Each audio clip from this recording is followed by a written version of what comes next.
स्थापकाय च धर्मस्य सर्वधर्मस्वरूपिणे अवतारवरिष्ठाय रामकृष्णाय ते नमः. Namaskar to all of you. Welcome to the study of Ramakrishna, the Great Master, or Leela Prasanga, written by Sharadanandaji Maharaj. Before entering into the proper Great Master, first the introduction and the life of Sri Ramakrishna. We were studying also the life of Rani Rasamani. We will first go into the life of Rani Rasamani, and then we will come to the life of Sri Ramakrishna. Yesterday we were saying that in the last class, Rani Rasamani's husband name was Rajachandra. Rajachandra was born was known for his truthfulness. Husband of Rani Rasamani, he was known for his truthfulness as well as his generosity. Once, at the request of his brother-in-law, he promised to lend 100,000 rupees, that is 1 lakh rupees, to an English merchant. During those period, that was something like 150 years back. That was a very huge sum, 1 lakh rupees or 100,000 rupees. That night, he heard the news that the company was going to be liquidated, and the merchant would therefore have to return to England. But in the morning, when the merchant came to him for the money, Rajachandra gave it to him. Someone asked him, why did he not refuse when he knew of the merchant's insolvency? And Rajachandra replied, I have not learned to say no after having said yes. So that was the way he used to be truthful. In 1833, Rajachandra was honored by the British rulers with the title Raj Bahadur, leader among men, or Rai Bahadur, which means leader among men, for his integrity, generosity, and philanthropic activities. Truly, he was one of the elite of Calcutta society in his days. Prince Dwarakanath Tagore, grandfather of Rabindranath Tagore, Akrura Datta, Kali Prasanna Sinha, Sri Raja Radhakanta Deva, Lord Auckland, Governor General of India, John Bebb, and many other distinguished members of the East India Company were his close friends. Rasamani and Rajachandra had 4 daughters, Padmamani, Kumari, Karuna, and Jagadamba. The parents trained their daughters in a traditional Hindu manner. In spite of the fact that they were surrounded by affluence and Western influence. In 1821, Rajachandra had a new home built for his family in Jan Bazar, Calcutta, at a cost of 2.5 million rupees. Huge amount. It was just like a palace. That huge building, had 7 sections with 300 rooms. And it took 8 years to complete this. This palace is now known as Rani Rasamani Kuti. The first section of the palace was dedicated to Lord Raghunatha Ramachandra, the family deity. Now, as the life was going on with this husband in a good way, one day in 1836, when Rajachandra was traveling in his carriage, he suddenly had an attack of apoplexy and fell unconscious on the seat. The driver rushed home and Rajachandra was carried to his room. All the best doctors of Calcutta were brought in, but to no avail. Rajachandra died at the age of 49. Rasamani was stricken with grief. It is said that she lay on the floor for 3 days without taking any food or drink. Afterwards, she performed all the rituals according to the injunctions of the scriptures of her departed husband. In addition, she weighed herself against silver coins and had them, that is 6,017 coins, distributed among the learned Brahmins. She had fed the poor and gave them various gifts. At the conclusion of the ceremonies, the monk who had given her husband the image of Raghunath came. Rasamani offered expensive gifts to the monk, but he smiled and asked for only 2 things: a small water pot, kamandalu, and a blanket. Tears fell from Rasamani's eyes when she saw the monk's non-attachment and lack of greed. He wanted to pay his homage to Raghunath. So Rasamani accompanied him to the shrine. The monk then blessed Rasamani and left. Later, this image of Raghunatha was stolen from the shrine. Rasamani now began to manage the vast estate with the help of her three son-in-laws. But she mostly depended on the youngest, Mathuranatha Vishwas, who was very intelligent, tactful, and well-versed in English. Her third daughter, Karuna, had been married to Mathur, but had died in 1833.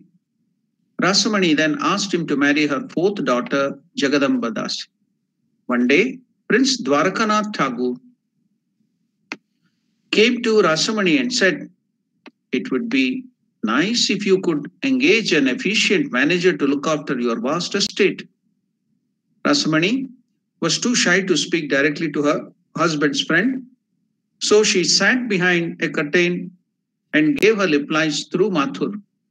She said, "Yes, you are right, but it is very difficult to get such a faithful person. If you now this Dwarakanath Thakur, who was also a prince of some small, very small estate or kingdom, he told, if you want, I shall be your manager. That would be nice." Now you can see the thoughtfulness of the queen, Rasamani, the presence of mind. That would be nice, but at present I do not know how much money and property I have and how much money has been given out in loans. I know that my husband lent you 200,000 rupees. I remember that my husband lent you 200,000 rupees. If I could get back that money now, it would be very helpful to me. Now, Prince, who had also lost money and he was in a problem, he wanted to become the estate or the manager of all the property of Rasamani. Now, she hit upon a hard plan. How could she get back that money? Rasamani replied, "Yes, I shall reap." Now, when Rasamani put in the condition that you have to pay me back the debt which you owed to my husband, that is 200,000 rupees, he thought, that prince thought, Dwarakanath Thakur, that he will be getting the post of the manager. So he was very happy. He told, "Yes, I shall repay the money soon. Tomorrow I shall let you know about it." The next day, Prince Dwarakanath said, "I do not have any cash now, but I shall hand over one of my estates to you in exchange." "What is the annual income of that property?" asked Rani Rasamani. 36,000 rupees. But the value is over 200,000 rupees. Rasamani accepted the property, and when the transaction was over, she said to the prince, "I am a widow and my property is not large. It would be discourteous of me to request a venerable person like you to be my manager. My son-in-laws are the heirs of this estate and they will manage it." Prince Dwarakanath then understood that Rasamani was so tactful, highly intelligent, and far-sighted woman. In spite of her responsibility, now as an owner and custodian of such immense wealth, Rasamani remained very humble. In spite of all that wealth, in spite of all the intelligence, courage, Rasamani was very humble and also remained as unattached as ever. Now we can see in Bhagavad Gita again and again, we will be saying the word non-attachment, unattached. So we have heard about it, but while coming to practice, we may not get the correct true picture. Now you can see it here. You can observe in Rani Rasamani, though she was very rich, She was now the present custodian of all that wealth. She was very courageous, very intelligent, but she was very humble, and she was also unattached. Rani Rasamani remained as unattached as ever. Now, what are the ways by which we could see her non-attachment? According to the Hindu customs, widows do not remarry. They had a pure and unattached life like a nun. So the widows are supposed to lead a life like a nun. Rasamani also followed the ancient custom. Early in the morning, she would get up and repeat her mantram in the shrine. She used to do the japa meditation. Then in mid-morning, she would sit in her office and do all the official work. She would sign official documents, appoint officers, check accounts, and everything. So she used to work so hard in spite of her being a woman and also not very much educated and a widow. So the combination of religious life and the official work, you can see her performing all the work as the worship of Mother Kali. You could also see the seal. On the seal it was written Rani Rasamani, the servant of Mother Kali. So that was her way of doing every work like worship. So now, early in the morning, she would get up and repeat her mantram in the shrine. Then in the mid-morning, she would sit in her office and sign official documents, appoint officers, check accounts, and discuss various problems and projects with Mathur. At noon, she would partake of the food which had been offered to the Lord. She would never take food simply without offering to the Lord. And then she would rest. Later in the day, after supervising the office work, she would attend the Vesper service, that is the evening Arati. She was fond of inviting great big scholars, the Brahmin scholars, and listening to their discourses on the scriptures. So never she would waste an opportunity. She used to study every day the scriptures. So every day evening Arati. So much of office work, accounts, everything, looking after the estate, managing the whole property. She had to look after the family. So in spite of all that, early morning she used to get up and do her japa. Then again, early in the morning, she used to do all the office work. And even taking the food, it was just like taking the prasad. She used to offer everything and then take prasad. Evening arati, again in the evening, she had the office work and other works. Then she used to every day hear the readings of the scriptures by the learned scholars and Brahmins. She would also read all the scriptures and know the meaning, get the meaning from those great pundits and scholars. In 1838, Rasamani had a desire to celebrate the Car festival. You know, Car festival in India, in every temple, it is very popular all over India. We know only about Jagannatha Car festival or the Rath Yatra. But if you go to any traditional old temples, all the temple will have this Car festival. Only it may not be as big as this Jagannatha Rath Yatra, but everywhere in India, every temple, you can find this Rath Yatra of that particular deity.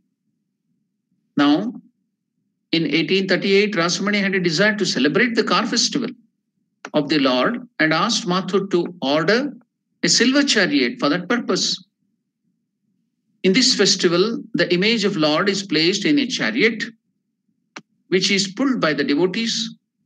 Mathur suggested the name of Hamilton Company, a famous English jewellery firm, to make the chariot, but Rasamani disapproved.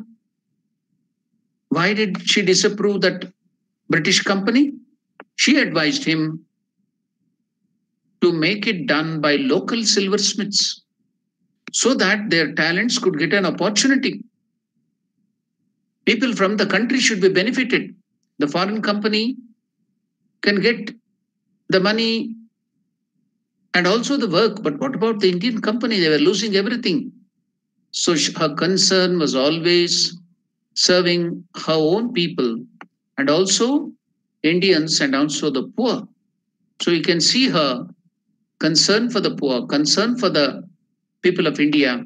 She told, why do you want to hire such a big company that is a British company? She advised him to have it done by local silversmiths so that their talents could get an opportunity to be recognized. When the celebration took place, thousands of people joined the procession and pulled the chariot through the streets of Calcutta. Rasamani's son-in-law joined the procession barefooted. Rasamani also arranged a banquet at this time for the foreign dignitaries of Calcutta, who later remarked, our eyes have never seen such a gorgeous, extraordinary celebration as this. So there is a saying amongst the Hindus that so many festivals in India, almost every day you can find a festival in different parts of the country. So the saying is 13 festival in 12 months. 13 festivals in 12 months. Without festival, life is very dull. As Rasamani led a God-centered life, so her place was the abode of God and the scene of constant religious festivals. Every year, Rasamani celebrated the Durga Puja. Why is it that so much of festivals are celebrated in India? You can see the Rishi Munis, the seers of the old, they wanted that economy should progress. How should the economy of the country progress? So if there are festivals, the rich people will engage the poor people in the work and so many such things will be done. The poor will be fed. The poor will be given the work. There will be so much of festivity. It's an opportunity for the rich to do the service of the Lord. They will get the spiritual benefit. And also the natural tendency of the rich is to show off. So they can do that in the name of God. And the poor will be benefited. The economy will be benefited. So many people will get job. So that's the reason, that too in the name of God. So it will encourage religious life. So it will encourage ethics and morality. So everybody will be very happy in the society. All the people are benefited. So the rich are also happy. They will get name and fame. So it was planned in such a way. That's why you can find so many festivals. So the economy will go on properly, very nicely. You can see they were not great MBAs.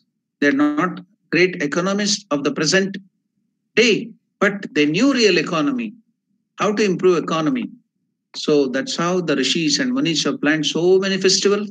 By that, religious life will be propagated and thoughts of God will be there. All the section of the society, from the poor, from the middle class people to the rich people and also the scholars, everyone is benefited by the festival. That's the reason why there are so many festivals in India. So now, every year, Rani Rasamani celebrated Durga Puja, worship of the Divine Mother, spending 50 to 60,000 rupees every year. At this time, she would give food and other gifts to the needy, to the poor. Her devotion for God and love for the poor were manifest side by side. Other festivals such as Janmashtami, Krishna's birthday, Lakshmi Puja, Jagadhatri Puja, Kartika Puja, Saraswati Puja, Basanti Puja, Dol Yatra, and so on would follow one after another. On these occasions, also the poor were fed and clothed. Offerings were given to Brahmins, the learned scholars, for maintaining the religious tradition. That is the reason, because the Brahmins have taken up poverty as their ornament. So they will be interested only in spreading the religious life, doing Homa, Havana, Puja, and other things. So if they are looked after properly, the scholars, well versed in the scriptures, then the religious life of the society will be good. So there will be morality and ethics. That is the reason why the scholars, especially the Brahmins, were taken care of the society. They used to give them the gift because they were not bothered about the money. So somebody had to take care of them. So it was the duty of the rich to take care of them. So she used to give rich offerings to the learned Brahmins for maintaining religious traditions, and singers and musicians were rewarded and appreciated. In addition, weightlifters, wrestlers, and all such sports were encouraged to show their feats, and the winners would receive expensive gift from Rasamani. So we can see every section of society is benefited by these festivals. Rasamani was highly regarded for her courage and public spirit. Once one day, preceding the worship of divine Mother Durga, her priests went in a musical procession to Ganga to perform a particular ritual. It was early in the morning and the music disturbed the sleep of an Englishman. He ordered the musicians to stop, but no one paid any attention to him. He then complained to the police and sought immediate action. But Rasamani engaged even more musicians for the next day. And without caring for the protest, the ritual was performed with great enthusiasm. As a result, a case was brought to the court against Rasamani, which she lost, and she was fined. Rasamani was infuriated that the government had acted against religious observance. She paid the fine, but at the same time, she ordered barricades to be put up at both the ends of Babu Road, which she had constructed, and it was her property, from Jan Bazar to Babu Ghat. Very long stretch of the road was barricaded, and she would not allow any vehicles of the company or the British to move there, or anybody for that sake, so that no traffic could pass through. That was her property. So the Englishmen were in trouble. She told, when the government requested, when the government protested, Rasamani replied in a letter, "The road is mine. Without receiving compensation, I shall not allow anyone to pass through it." The government was helpless to do anything against Rasamani's challenge because legally she was the owner of the Babu Road. The news spread quickly all over the city, and the people composed a couplet about this brave woman. What was that couplet? So she became a legend at that time. She could face British with so much of intelligence, that which couldn't be, the British couldn't be faced by arms and ammunition because they were very strong. They had conquered the whole of India. But she could face them with intelligence and courage. So what was the couplet? The poem written on Rani Rasamani? When the Rani's horses and carriage roll down the street, they say, none, even the English company, dares to stand in her way. At last, when the British government reimbursed her the fine and earnestly requested her to open the road for the public, she had the barricade removed. So we will continue the study of Rani Rasamani's life tomorrow. Now we shall go to proper study of the great master, but we will take up the introduction part given by Shardanandaji Maharaj, and then we will proceed to the proper life of Sri Ramakrishna.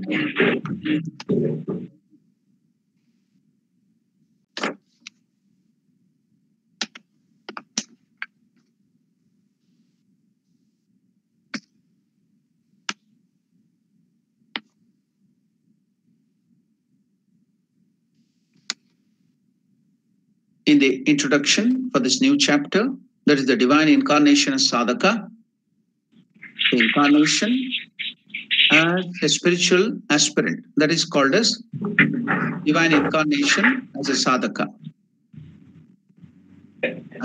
I just want to request, I can hear a lot of sound from one of the devotees' house, I think, the tap sound, the vessel sound. Can you please put off the microphone, please?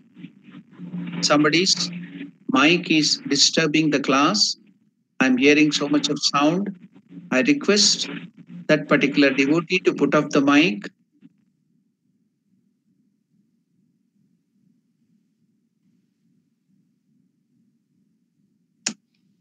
So now we shall get into the introduction. given by Shardanandaji Maharaj for this chapter, Divine Incarnation as a Sadhaka.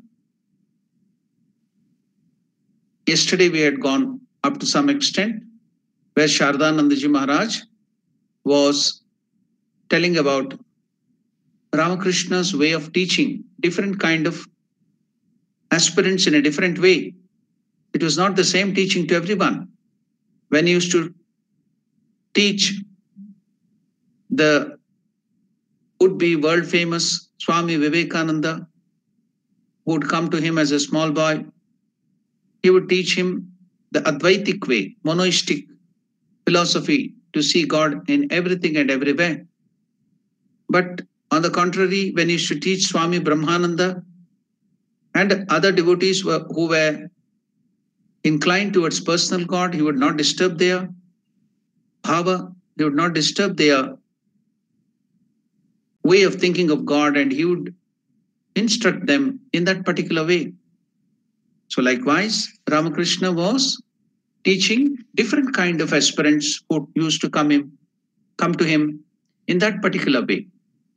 It was March 1886. The master then at Kasipur Garden was daily becoming weaker on account of his disease in the throat, but he engaged himself with an enthusiasm far greater and more wholehearted than before in molding the spiritual lives of his devotees, particularly the life of Swami Vivekananda. He did not stop merely with teaching the Swami the path of sadhana and help him to carry the teaching into practice. So he was also training him up in something else, namely how to prevent the other boy devotees from returning to the worldly life and how to guide them and hold them together.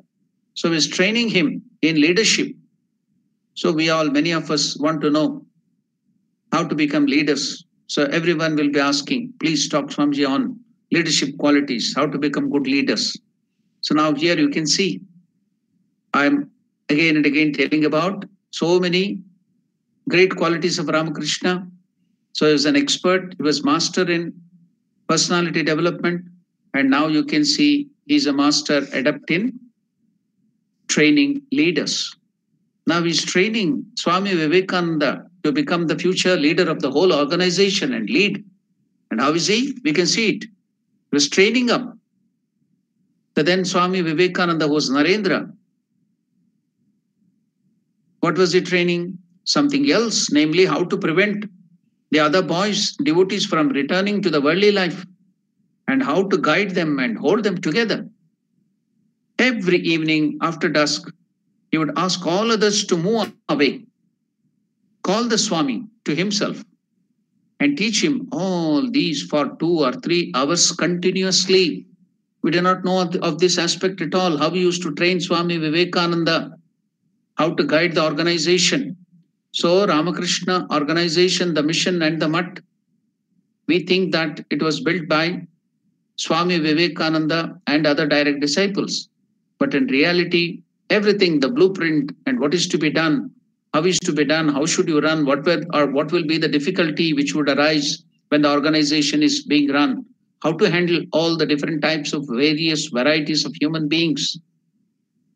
So everything is being trained. So you can see how much of time Ramakrishna is spending in teaching and training Narendra to become a leader. Every evening after dusk, he would ask all others to move away, call Swami Vivekananda, the then Narendra, to himself and teach him all these for 2 or 3 hours continuously every day. Sometimes drawing him into a discussion. From the words and actions of Master, it seemed to most of the devotees that he was feigning or acting the throat disease in order to establish his order, the Ramakrishna Sangha, firmly. And then he would be all right as soon as the purpose was fulfilled. As days rolled on, Swami Vivekananda alone felt in his heart of hearts that the Master was arranging everything and preparing, as it were, to take a long, long leave of the devotees. It is doubtful, however, whether even he was always conscious of it. At this time, there was a slight awakening in the Swami of the power of transmitting spirituality to others by a touch. Now we are seeing how Ramakrishna is training them in spiritual life. Now moving forward in yoga and the other disciplines of the spiritual life. Now Swami Vivekananda, then young Narendra of maybe 20 or even lesser than that, he started getting the power. The Swami started getting the power of transmitting spirituality to others just by a touch. No doubt he had felt the power arise within him from time to time, but he had not tested the truth or falsity of it by touching anyone that way. He also got convinced of the truth of the doctrine of non-duality, that is monoism, Advaita Vedanta, taught in the Vedanta. And he tried to introduce the doctrine among the devotees, young or old, married or unmarried, with the help of the reason and arguments. So he has come to know, Ramakrishna has taught him in the monoistic Advaita Vedanta, the Sankhya Yoga, or the path of knowledge, Gnana Yoga, which we find Sri Krishna teaching in the second chapter to Arjuna, the Gnana Yoga, the Sankhya Yoga. So he had learned the truth. He had some realizations. Ramakrishna was training him. Now, whatever he got, he thought that is the highest and supreme, and he wanted to teach everybody, whoever came into contact, whether it was young, whether they were old, or whether they were fit. So he started teaching them this doctrine of non-duality, which is the highest and the topmost in the rung of the ladder of spirituality. That is the last word. He also got convinced of the truth of this non-duality, Advaita Vedanta, and of the doctrine of non-duality taught in the Vedanta, and he tried to introduce the doctrine among the devotees, young and or old, married or unmarried, with the help of reasons and arguments, because he was sharp. His brain was very sharp. He was very supremely intelligent. Narendra, there arose then a keen controversy over it, leading to sharp differences of opinions. Many people were devotees. They could only follow the personal God. They were at the lower rung of the ladder in spiritual life, spiritual evolution. So the highest thought, they couldn't grasp it. When Narendra used to argue with them and put in the arguments and win in that argument, and they would be lost. So there was some confusion amongst the devotees. There arose then a keen controversy over it, leading to sharp differences of opinion, nay, agitation among the devotees. For it was the peculiar nature of the Swami, that is Narendra, to assert vehemently whatever he understood to be true and to compel its acceptance from others by means of logical arguments. Immature as he was, the Swami did not then realize that the truth of these doctrines in the practical world assumed different forms according to different conditions and capabilities of the aspirant. That's why even the greatest teacher, the founder, or rather he was not the founder, propagator of monoistic Advaita Vedanta, that is Shankaracharya, he too used to tell there are two truths. One is Paramarthika Satya and other is Vyavaharika Satya. The highest truth after Samadhi or realization is something different. And another thing is the Vyavaharika Satya, the day-to-day affair, how the truth has to be seen.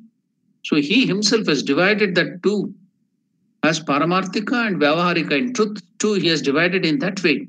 But here, Narendra was very young and was yet immature as he was. The Swami did not even realize that the truth of these doctrines in the practical world assume different forms according to different conditions and capabilities of the aspirant. It was the night of Shivaratri in the month of Phalguna. 3 or 4 of the boy devotees were observing fast with the Swami, that is Narendra. They had a mind to spend the night in worship and in keeping vigil, lest the noise would disturb the master's rest. The worship was arranged in a small room built for the kitchen, situated a little away to the east of the residential quarters. So there was a fair shower of rain after dusk. The devotees were delighted to see in the masses of newly formed clouds flashes of lightning ever and anon, simulating the matted hair of Lord Shiva. After finishing the worship, Japa, and meditation pertaining to the first quarters of the night, Narendra or Swami Vivekananda was taking rest and conversing with others, sitting on the worshipper's seat. One of his companions went out to prepare something for him, and another went towards the residential quarters on an important work. Just at that time, a keen awareness of that divine power arose suddenly in this Swami, that is Narendra. He wanted to observe to effect by putting it to test. That night, that power which he had developed now and said to Swami Abhedananda. Because Abhedananda was then, none of them were the sannyasins, they were all the outside life students coming there, in the age group of 15 to 20. So now this Narendra, after so much of spiritual practice and guidance by his guru, is developing so much of power. Now that day, on this Shivaratri after sadhana, he felt a surge of that power in him. Now he saw this Swami Abhedananda, earlier days was Kali Krishna.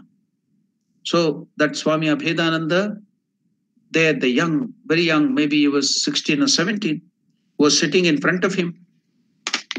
Then he asked that boy, the would-be Swami Abhedananda or Kali Krishna, to touch him for a while.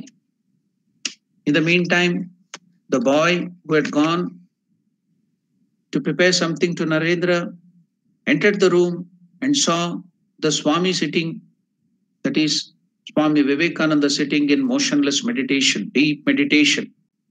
And Abhedananda, with his eyes shut, touching the Swami, right knee with his right hand, which he noticed was rapidly trembling.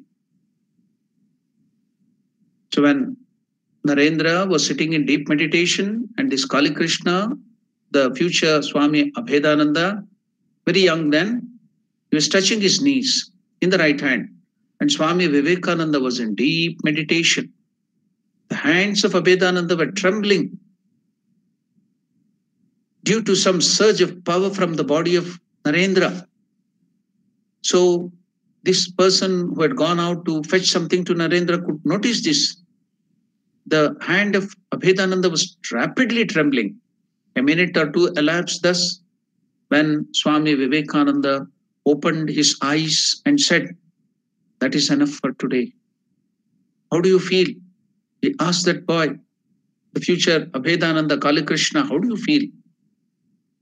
Now, that boy exclaimed, exactly like something entering into one, when one holds an electric battery, one's hand trembling all the while, just like some electric power entering into my body. I felt exactly like something entering into one when one holds an electric battery, one's hand trembling all the while.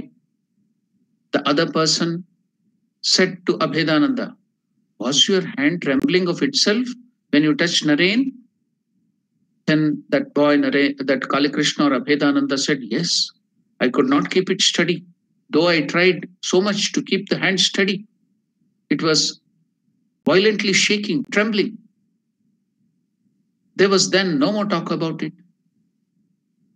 Swami tested, Narendra tested that he had developed that power to transfer power to anybody.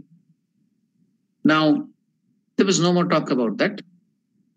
The Swami finished all the work, all of them then applied their mind to the worship and meditation the whole night on Shivaratri, pertaining to the second quarter of the night.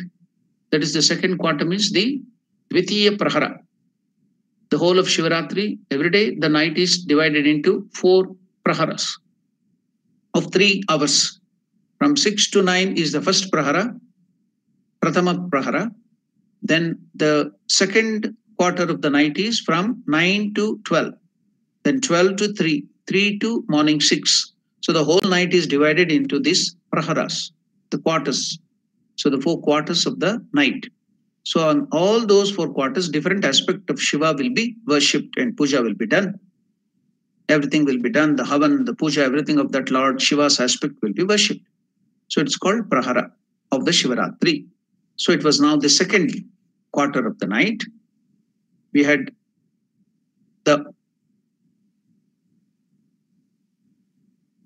All of them then applied their minds to the worship and meditation pertaining to the second quarter of the night. Abhedananda entered into deep meditation at that time. We had never seen him enter into such a deep meditation before.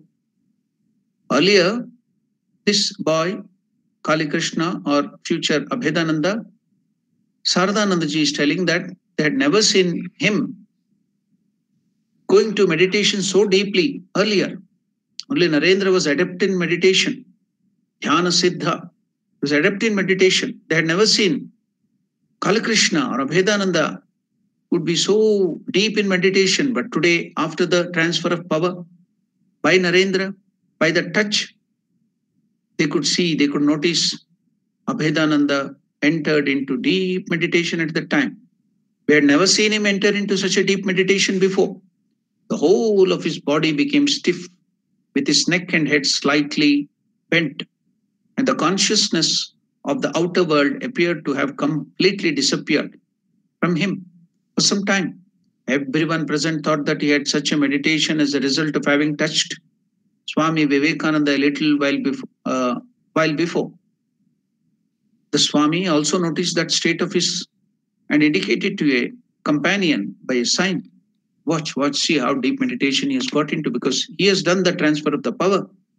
There was an insurge of power in Swami Vivekananda then due to that deep meditation and sadhana, spiritual sadhana, and he wanted to test it, whether he could transfer it to others, and he did. He experimented on this boy. After the worship of the last quarter, the fourth quarter was over at 4 in the morning.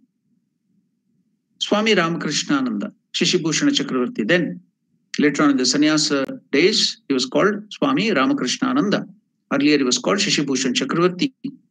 Came to the worship room and said to the Swami, to Vivekananda, Master is calling you. Ramakrishna is calling you. The Master wants you. As soon as he was told, the Swami went up to Master upstairs in the Kashipur garden house. So Swami went up to the Master in his room on the first floor of the residential quarters. Ramakrishnananda also accompanied him to attend the service of the Master. No sooner had the Master seen Narendra, then he said, what is this, Naren? Expenditure before accumulation. Ramakrishna was all-knowing. He could understand what has happened below, what Narendra did, the transferring of the power to Abhedananda. Ramakrishna could know it. So he called Narendra up. And when he came, as soon as he entered, Ramakrishna started exclaiming, what is this, Naren? See the terms, see the words used by Ramakrishna. What is this, Naren? Expenditure before accumulation? Allow it to first to accumulate well in yourself. Then you will know where and how to spend it. Mother herself will teach you. Don't you see what harm you have done to him by injecting your attitude of mind into him?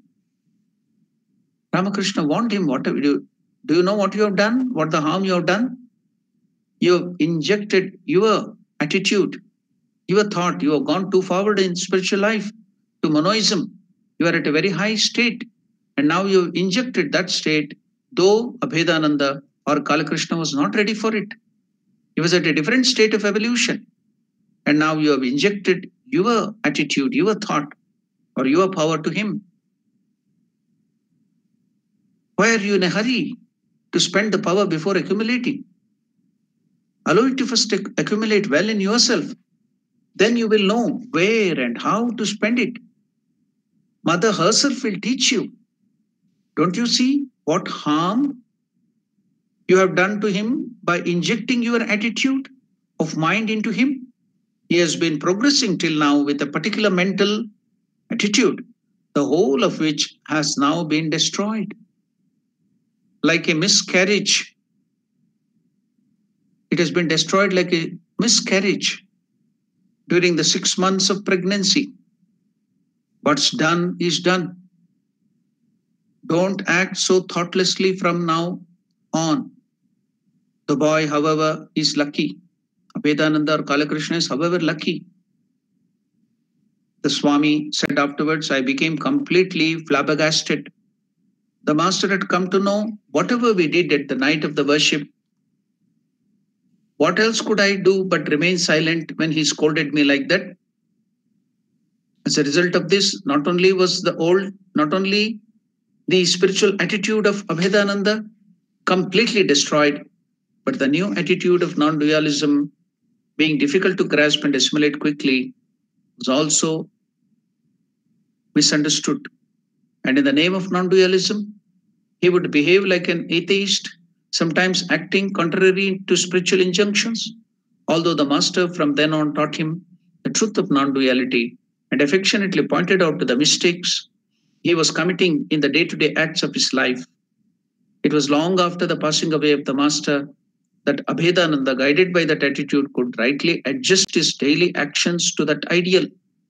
So he had disturbed the bhava, the progress, the evolution, the touch of Narendra, injected his attitude, and that old attitude was destroyed like a miscarriage in the 6th month of the delivery. And now Ramakrishna told, means it was he who has now brought that into control, that nothing dangerous happened to Abhedananda, but it to take Abhedananda to take a long time to settle to that high state, then rightly adjust to that attitude, guided by that attitude, could rightly adjust his daily actions to that ideal. He was committing so many mistakes because he was not in that state of evolution. Suddenly it was injected to him, and Ramakrishna could understand the harm.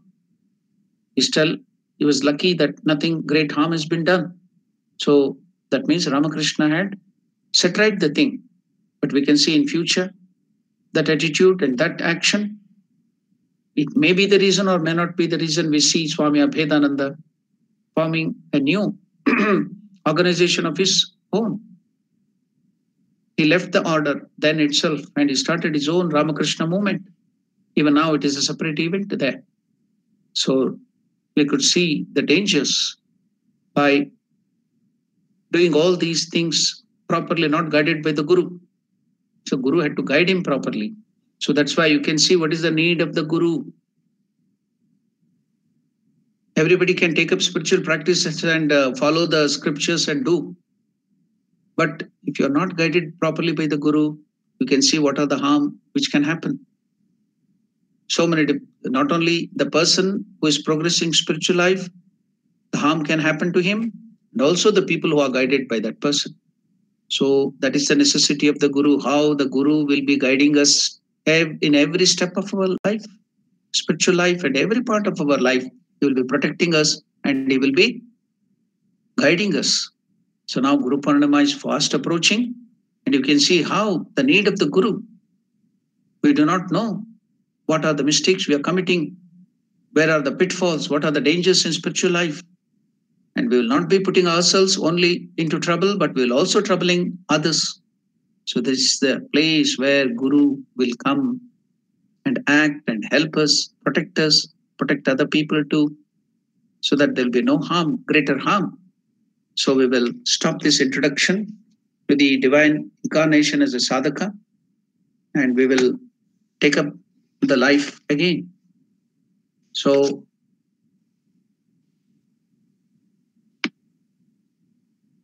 now we will come to master, who was at the time something like a teenager, a youth. So the Rani Rasmani's temple was built, and Ramakumar has come, his eldest brother, to officiate as a priest, and master also accompanying him to the temple, but he would be staying in that Tola school, Sanskrit school. He would go back there. So the master is explaining the way the temple opening, the ceremony happened. The master himself told us on many occasions, many things about the founding by Rasmani of the Dakshineshwar temple. He used to say, Rani Rasmani made ready to go to Kashi, the abode of Vishwanatha and Annapurna. She fixed a day for starting and had about 100 small and big boats laden with various articles at the ghat. 100 boats were ready to go to the pilgrimage to Kashi. Everything was ready. She got a prohibitory instructions from goddess Mother Kali on the night immediately before the day of starting and gave up that resolve. She then engaged herself in searching for a fit plot of land to build the temple. He said further, under the conviction that the western bank of the Ganga is comparable to Varanasi, that is Kashi, she at first searched for a piece of land in villages like Bali. After Belur Math, now you can see on the other part of Ganga, Dakshineshwar is on the right side towards Calcutta, and towards the left side, that where Belur Math or Howrah is situated. Just after Belur Math, we get Bali. So she tried there to get the land, which was the western part of the Ganga, western side of Ganga, which is considered to be as auspicious as Kashi. So she was searching land near Belur Math, not at Belur Math, near Belur Math. A little away, Bali. From Belur Math, if you go a little 1 kilometer or so, you get this Bali, village Bali. But now it has become a town. So she was searching the plot of land there on the western bank of Ganga. So although Rani was ready to pay a vast sum of money, the famous landlords of those places said that they would not come to Ganga down a ghat constructed at the cost of anyone else at any place in their position. So they were egoistic, they were jealous of this Rani becoming so popular and rich and doing so many good deeds. Therefore, the Rani was compelled at last to buy this spot on the eastern bank of Ganga. He used to say, Ramakrishna used to say, a part of the piece of the land selected by the Rani at Dakshineshwar belonged to an Englishman. In the other part of the land, there was a Muslim graveyard associated with the memory of a holy man. A dargah also was also there. The piece of land had the shape of the back of a tortoise. Such a graveyard, according to the Tantras, is very commendable for the installation of Shakti, Divine Mother Kali, and her sadhana, and for her sadhana also, that is very commendable. Therefore, as if guided by providence, the Rani chose this piece of land. Again, he would raise the topic why Rani installed the Mother of the Universe on the Snanayatra day. Ramakrishna used to tell a day after the festival connected with Vishnu. That day Snanayatra is the special day for Vishnu, not for Divine Mother. Why did she then select that date instead of any other day auspicious for the installation of Divine Mother Shakti? So Ramakrishna is explaining the Rani practiced severe austerities. Lot of spiritual discipline she used to do before the construction of the temple as a preparatory rite, as a vrata. So for everything has to happen smoothly and the temple should be dedicated to Divine Mother in the right proper way. So every day she used to do very hard spiritual practices, spiritual discipline, sadhana. So Ramakrishna himself is explaining how she used to do the spiritual sadhanas before the dedication of the temple.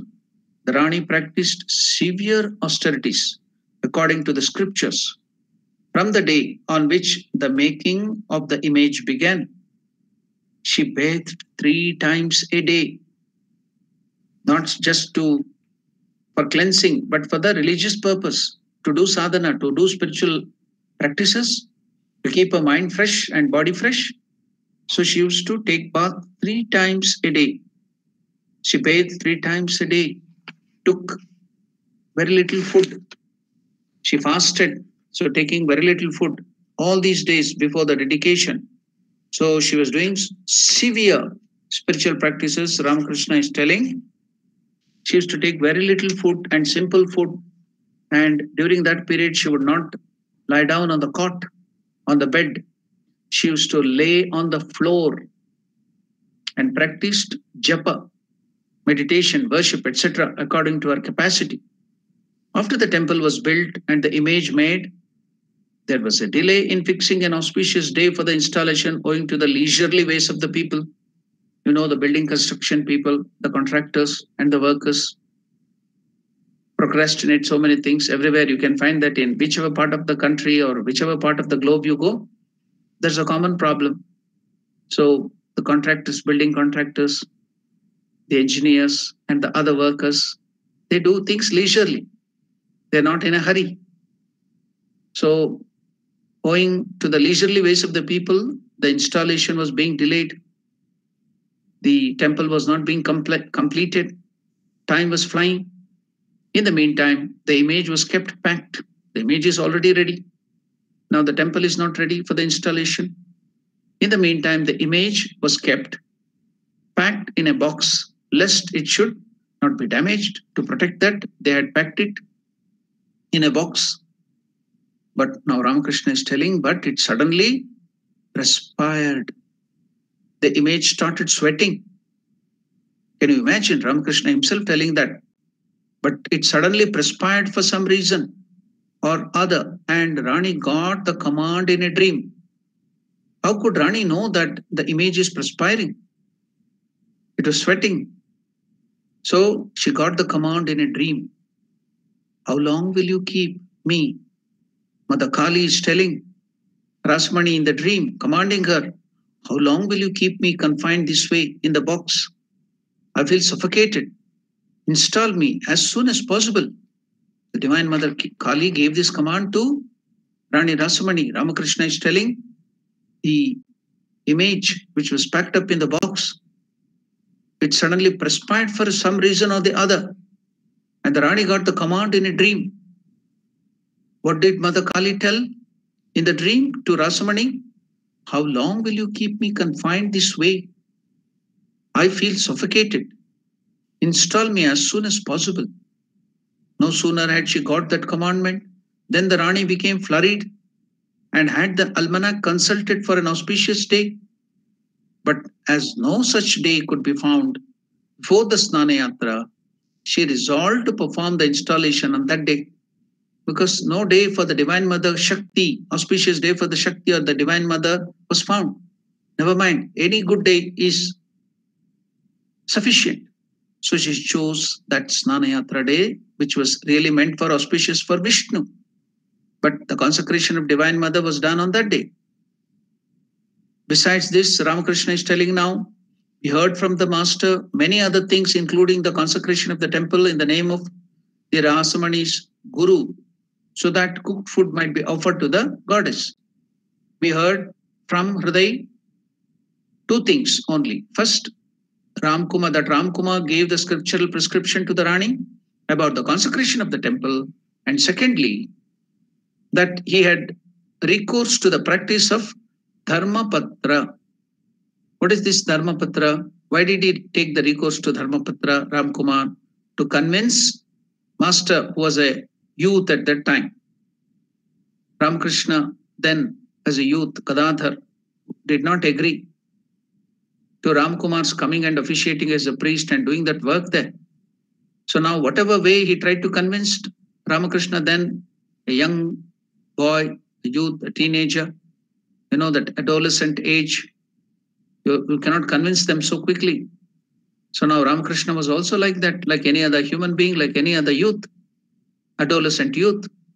So he would not agree that Ramakumar is taking up this job of officiating as a priest of Mother Kali there.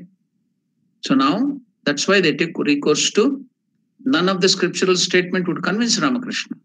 So now they take recourse to Dharmapatra. So what is this Dharmapatra? In those days, even now also many people follow this Dharmapatra. When there is a catch-22 situation, when there is confusion, when they cannot come to any conclusion, there is some problem, they want a solution. So they cannot come to any conclusion, then they will do these things. Even now, many families in India, many temples in India, they follow this Dharmapatra. What is this Dharmapatra? There is still the custom in villages of people depending on providence, on God. Those who have faith, intense faith in God, what do? When there is no possibility of decision being arrived at by reasoning on a particular matter, and of taking recourse to, they will take recourse to Dharmapatra. What is that Dharmapatra? It's called leaf of impartiality. So Dharmapatra, if translated into English with the meaning, it becomes leaf of impartiality, to know the will of providence, to know what should be done. They are confused now, they cannot understand what solution to this problem. If there is some thing happening So the decision cannot be arrived for that by reasoning or by the scriptures or by the scholars. They cannot come to a conclusion. Now they take recourse to Dharmapatra, the leaf of impartiality, to know what is the will of God. So what is this Dharmapatra? When they ascertain it thus, they act accordingly without further argument or reasoning. The leaf of impartiality is made use of in the following manner. So they will write either yes or no in a piece of paper or whatever, on a bilva leaf or something. So yes and no are written on some fragments of paper or on bilva leaves, which are put into an empty water pot, and a child is asked to pick up one fragment of leaf. If the child picks up yes fragment, the person who has recourse to this expedient knows that providence sanctions the contemplated course. You can take that action if it is yes. Otherwise, if the child picks up no, the leaf no, which is written on that, if the other piece is picked up, it takes it that the will of providence forbids the course. The division of property and other things also is sometimes made with the help of this device. Taking this, for example, 4 brothers have been living in a joint family. They want to live separately now and divide the joint property, but cannot come to any decision as to the particular portion to be owned by each. They then ask a few important people of the village to give decision. They divide the whole property, both movable and immovable, into 4 equal parts as far as possible. Then they decide by means of the impartial leaf which particular portion is to go to which particular brother.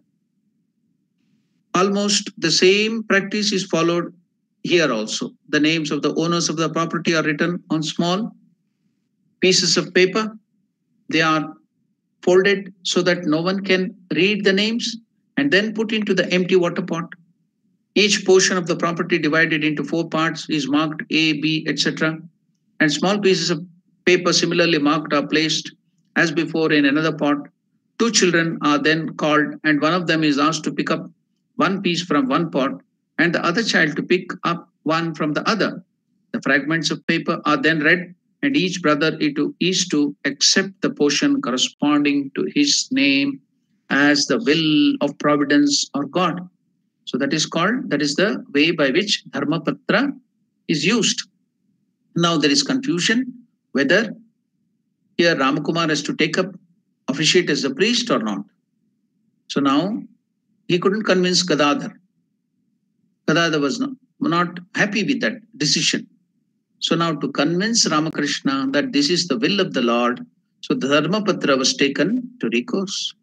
To convince the master of the propriety of his accepting the office of the priest, temple priest, so Ramkumar had to take recourse to Dharmapatra. We can now, from the master's behavior, at this time that Ramkumar had at first no mind to accept permanently the office of the priest at Dakshineshwar Kali temple. On reflection also, it would be clear that simple-hearted Ramkumar had no such idea at that time. He must have thought that he would give the prescription regarding the offering of cooked food to the goddess and return to Jhamakpukur, the school or the Gurukul which he was running, the Sanskrit school. After personally offering cooked food on the day of the installation, he wanted to come back. But why did he accept? From his behavior towards his younger brother, at this time, we have reason to conclude that he was not at all hesitant about offering cooked food, and that he did not consider there was anything wrong and unscriptural in doing so. We shall explain these things to the reader here. Early next morning, the master came to Dakshineshwar, either to inquire about his brother or to witness out of curiosity the ceremonies that were left over from the previous day. He remained there for some time. When he saw that there was no probability of his brother's returning to Jhamakpukur that day, therefore, although requested by his brother to stay there for the day, he didn't agree, but returned to Jhamakpukur for taking his food. The master did not go to Dakshineshwar for about a week after that. He was staying at Jhamakpukur, that Sanskrit school, thinking that his brother would return there in due course after finishing the ceremonies at Dakshineshwar. But when Ramakumar did not even return, even after a week, he grew anxious. Ramakrishna, the teenager, the youth at that time, grew anxious and came to Dakshineshwar again to get news of his brother. He then came to know that Ramakumar had agreed to assume permanent charge of the worship of Divine Mother at the pressing request of the Rani Rasmani. The master could not approve of this and was highly critical of his brother's conduct. He reminded his brother that their father neither officiated in the sacrifices of the Shudras or nor accepted gifts from all and sundry, and tried to dissuade him from the course he had taken. It is said that Ramakumar tried to vindicate his action to the master in various ways with the help of reason and scriptures, but nothing touched the youth adolescent Ramakrishna's heart. Therefore, he had recourse to the simple expedient of Dharmapatra, the leaf of impartiality. At last, the leaf of impartiality, it is said, read. There were so many options written on a piece of paper or bilwa leaf, and it was put into that sacred pot, empty pot, and the children were called, small young children who are innocent, to pick up one of the leaf or one of that particular piece of paper written there in front of the Lord. So now it is to find out what is the will of the Lord, providence, what is the thought. So the Dharmapatra was taken recourse to. So what was the thing which came up in through that Dharmapatra? What did it read? So it read, Ramakumar has not incurred blame in accepting the office of the priest.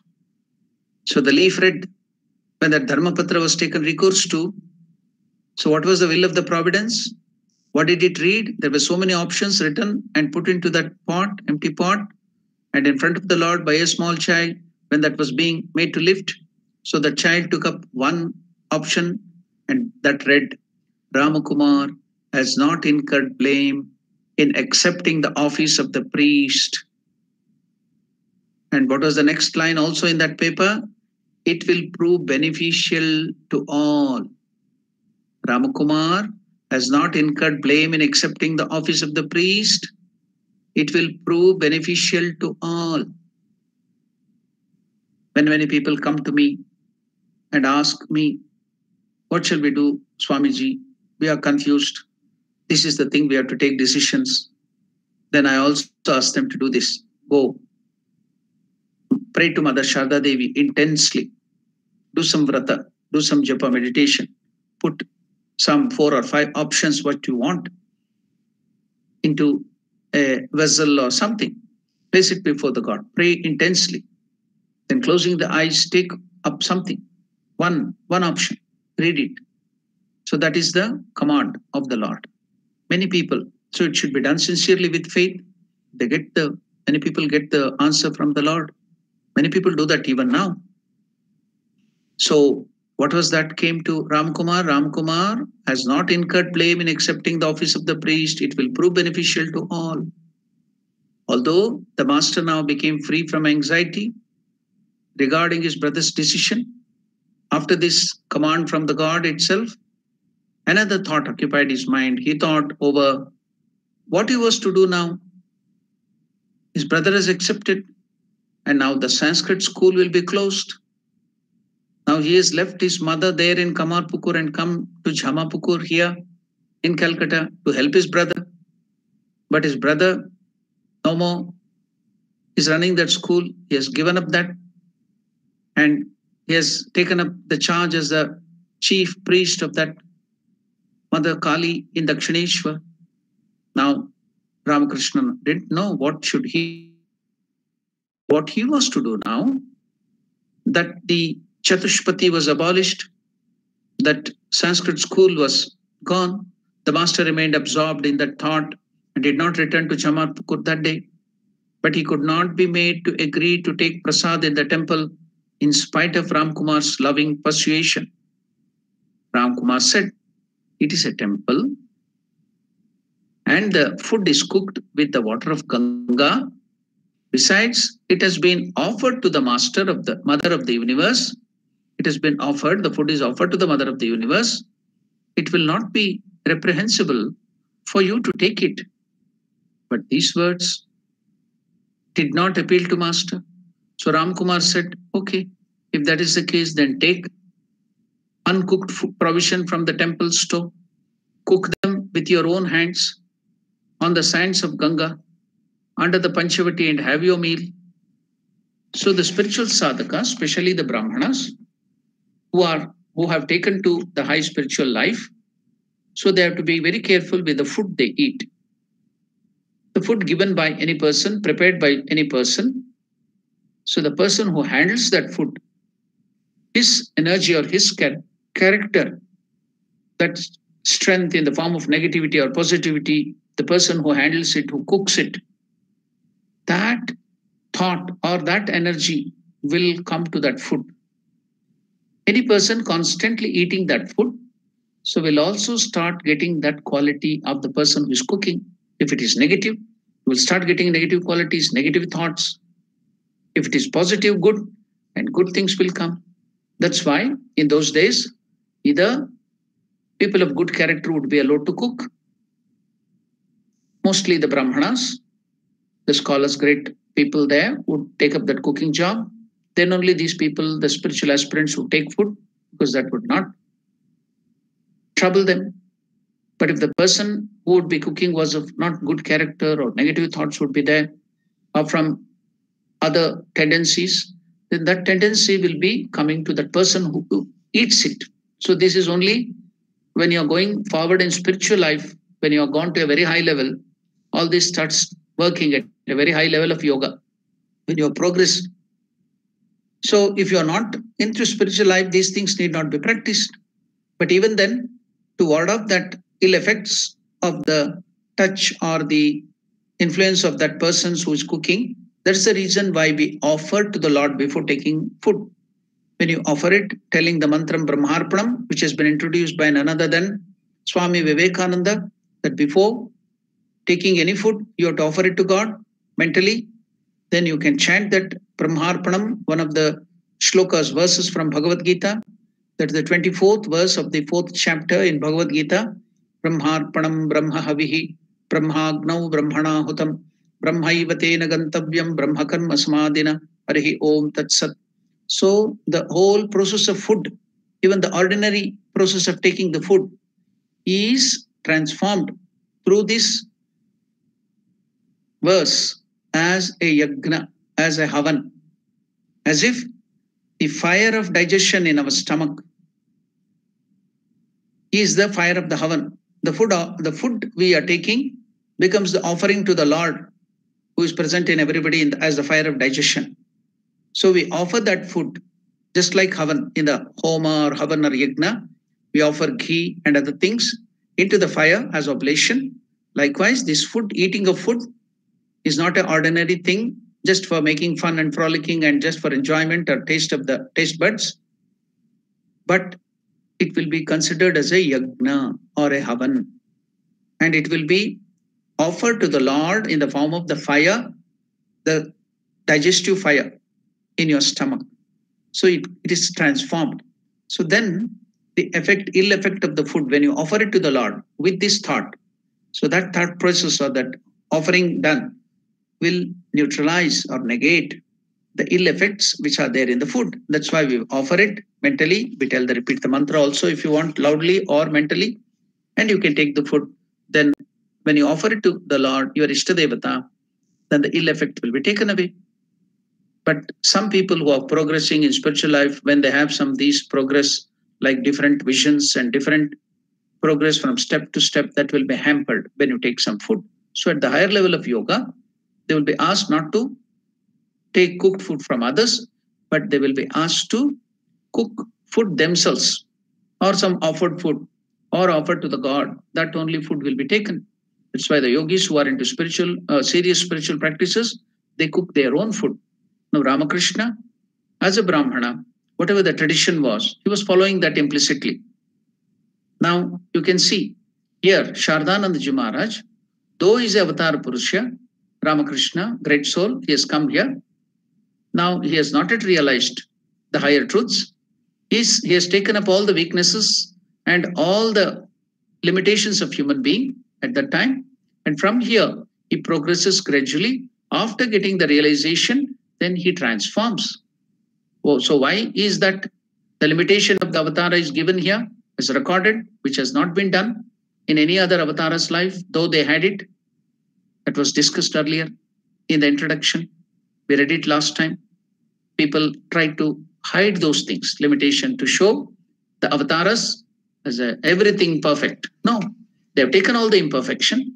Gradually, they'll progress in spiritual life and overcome that and show as a model, as an ideal for us. Otherwise, if everything is perfect, then how can they become ideal to us? That's why Shardanandaji Maharaj is telling every small tidbits, everything, the weaknesses, the limitations of the avatar, just like any other human being, and how he overcomes that. So we shall see that here. So now he's not agreeing to take food, even though it has been offered, cooked by Ganga. He's not convinced. Then what was Ramakumar's advice to him? Then take uncooked provisions from the temple store and cook them with your own hands. Then there'll be no problem. You can cook it your own hands on the sands of Ganga. Do that on the bank of Ganga with Ganga water. Mother Ganga will be all purifying. So do that. You know that, don't you accept that Ganga purifies everything on its bank and bed? Ramkumar told that. Will not Mother Ganga purify everything on her bank and on her bed also? Don't you accept that, Gadadhar? The master's strict principle regarding food had now to yield to his devotion to Ganga. His faith and devotion accomplished what Ramkumar, well versed in the Shastras, could not do with the help of so much of reasoning. The master agreed and continued to stay at Dakshineshwar and take his daily meal prepared by himself in the way suggested by Ramkumar. Ah, what a deep devotion to Ganga the master had all his life. So another feature which Ramakrishna is showing us is he had very deep devotion to Mother Ganga.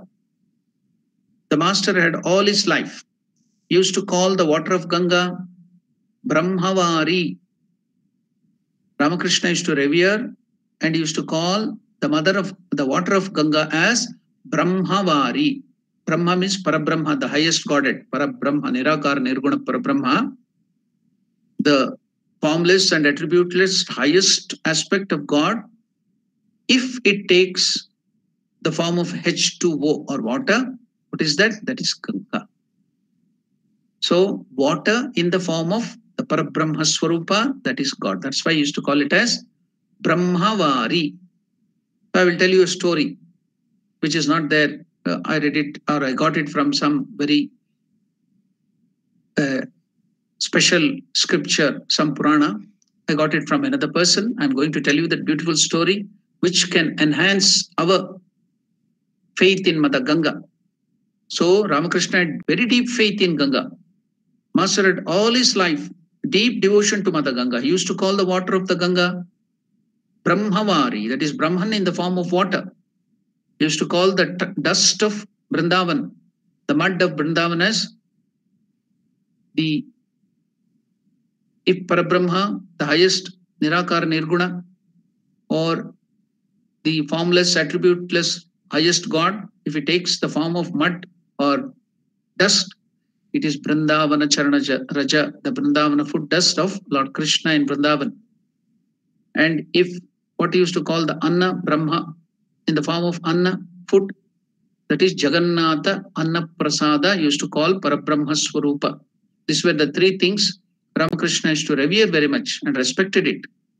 The Anna Prasada, the offered rice food to Jagannatha, even now people have seen in Phoenix Ashrama Sharda Prabhanandaji getting a stock of that Jagannatha Mahaprasada, Anna Prasada and Ganga.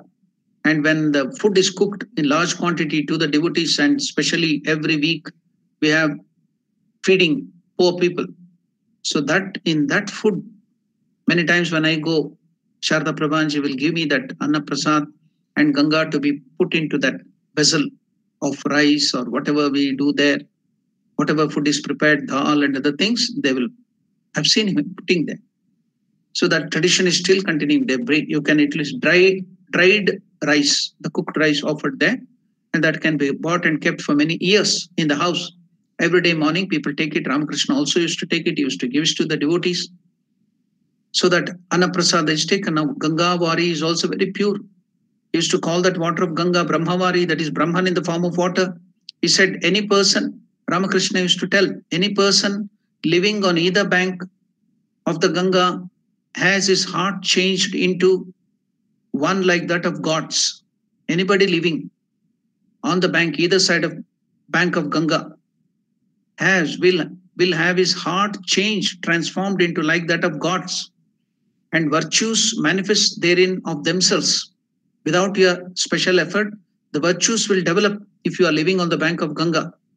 The wind, see another statement by Ramakrishna, the wind filled with sacred particles, the wind filled with sacred particles of water, of the water of Ganga, purifies the land on both sides as far as the wind blows. Something like 7 kilometers on either sides of the bank of Ganga, that whole area will be purified by the water particles which are carried away by the wind. And to what extent the wind blows, that much of area is purified. This is the statement of Ramakrishna about Ganga, the greatness of Ganga. The wind filled with the sacred particles of water of the Ganga purified the land on both sides as far as the wind blows. By the grace of Bhagirathi, the daughter of the great mountain Himalaya, goodness, austerity, generosity, devotion to God, and spiritual steadfastness are always manifest in the lives of the people living in those parts of the land. If anybody talked of worldly things for a long time or mixed with worldly people, the master would ask him to drink a little of water from Ganga. If a man averse to God and attached to worldliness sat in any part of the sacred abode of the Divine Mother and polluted it by worldly thoughts, he would sprinkle there the water of Ganga. He felt much pained if anybody cleaning himself with the water after answering calls of nature. So this was the great devotion which Sri Ramakrishna had towards Mother Ganga.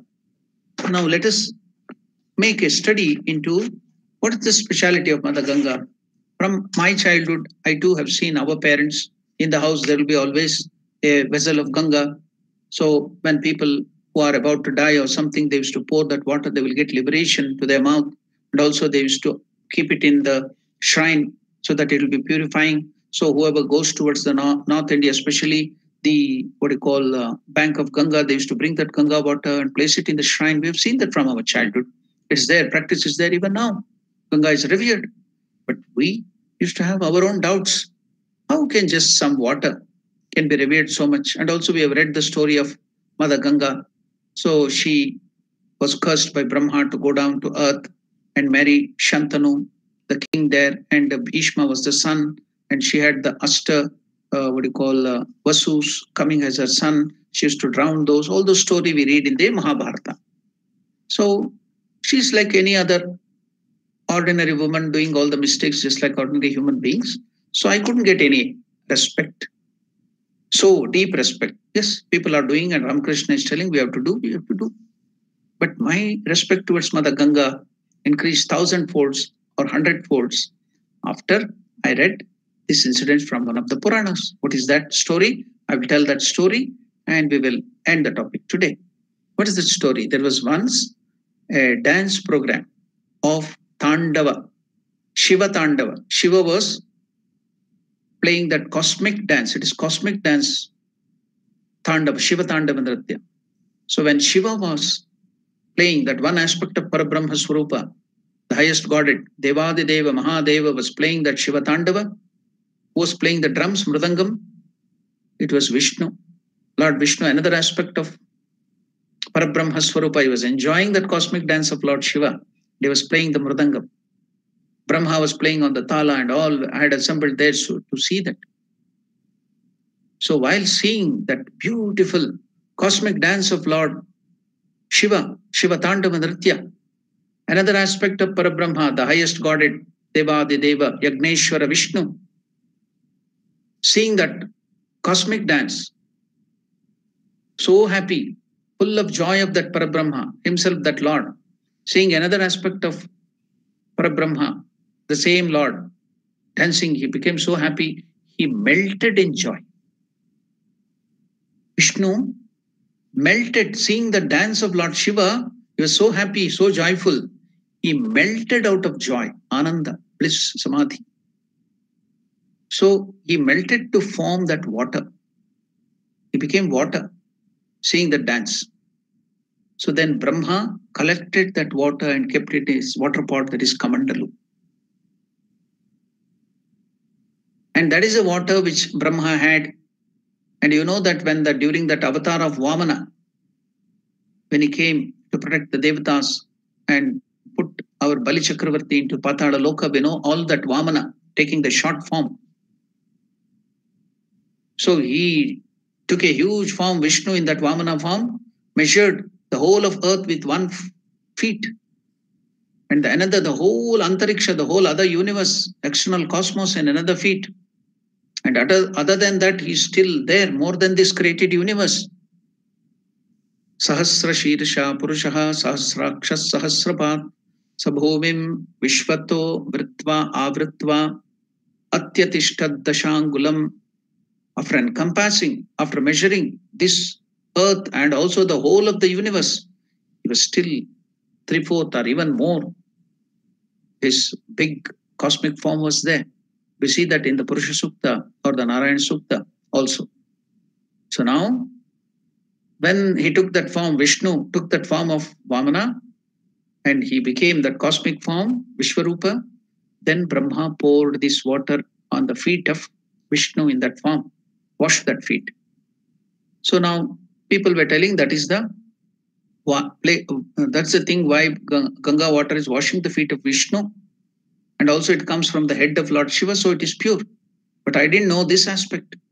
Now, Narayana, Vishnu himself, seeing the cosmic dance of Lord Shiva, melted and became water. And that was collected in his Kamandalu. It was there in the Brahmas, the creator's Kamandalu. And when Bhagirath did tapasya, he allowed it to come down to the earth. So, what is that Ganga, Mother Ganga? Mother Ganga is nothing but Narayana or Vishnu in liquid form, in water form. Sakshat Narayana, Vishnu in water form is Ganga. So now you can see Ramakrishna calling it as Brahmavari. Parabrahma Swarupa, the highest Nirakar Nirguna, formless, attributeless, the highest form of God, transforming into water. That is Ganga. So if you are touching Ganga, you are taking bath in Ganga, you are drinking Ganga, you are using it for cooking, it's nothing but you are using Lord Vishnu himself, Lord Narayana himself there in that form. So then I became so happy after reading that. But what is that then lady, that Ganga mother there? They are guardian angels, just like moon, earth, sun, the Padavi, the post of Indra, post of Brahma, up to Brahma, Chaturmukha Brahma, the creator, it is a post. If you do more charitable work, punya, if you gain more punya, you can also occupy any of these posts. Because Hanuman did lot of good works to Ramachandra, the aspect of Parabrahma, he did so much of Karma Yoga, good work, punya. So he was given boon by Rama to become the next creator Brahma. In the next Srishti Sthiti Pralaya, after this is over, after the Pralaya, after the dissolution, in the next creation, next cycle, Hanuman will become the Brahma. Like that, all the human beings, if you do more punya, you can occupy all these posts. The post of Indra, the post of Chandra, moon, sun, Agni, everything. It's a post. You and me can occupy if you do. The more punya, you get that post accordingly. So, what is this Ganga? Ganga is nothing than water in the form, Narayana in the form of water. So now you can see why Ramakrishna is revering it. And all the people of India, why do they revere Mother Ganga? Now, I think your reverence to Ganga also might have increased. And we have also heard it from Master himself, issued from the lips of the Master. So we all know how great is Mother Ganga. So with that faith, so we are getting everywhere, you see, the Lord manifests. Not only the Avatara can come down in the human form, it has come down in the form of water and always available to you. Ramakrishna himself, who is Vishnu, who is Shiva, is in the form of Ganga there as water, as Vrindavana Charana Raja, as the food dust of Kamar Pukur and Jairambati, as the Anna in the Anna form of the Prasada of Vishnu, that is Jagannatha.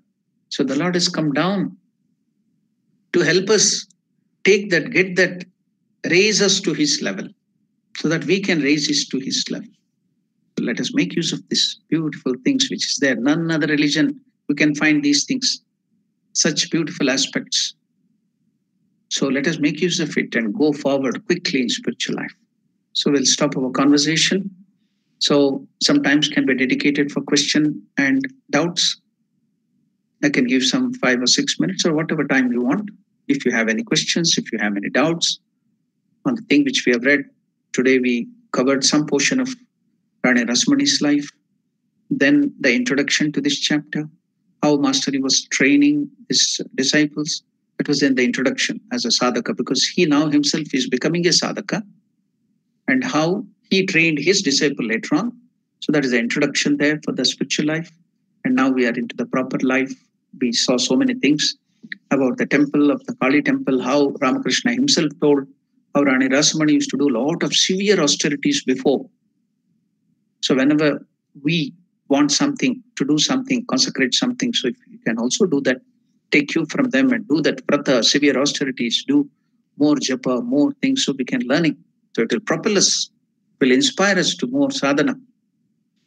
So now, based on this discussion, if you have any questions, if you have any doubts, you can ask. Today is Sunday, you have more time. I can answer. You can take a lot of time. Please ask if you have any questions or doubts.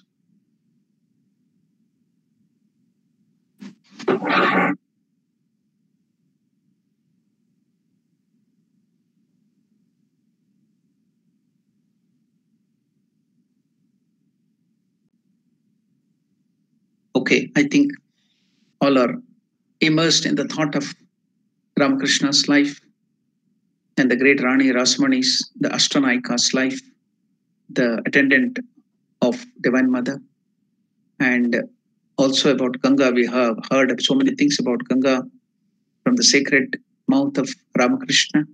So maybe you are immersed in those thoughts and you don't want to talk. Maybe you are in very high state. So let me conclude the session with the prayer, closing prayer.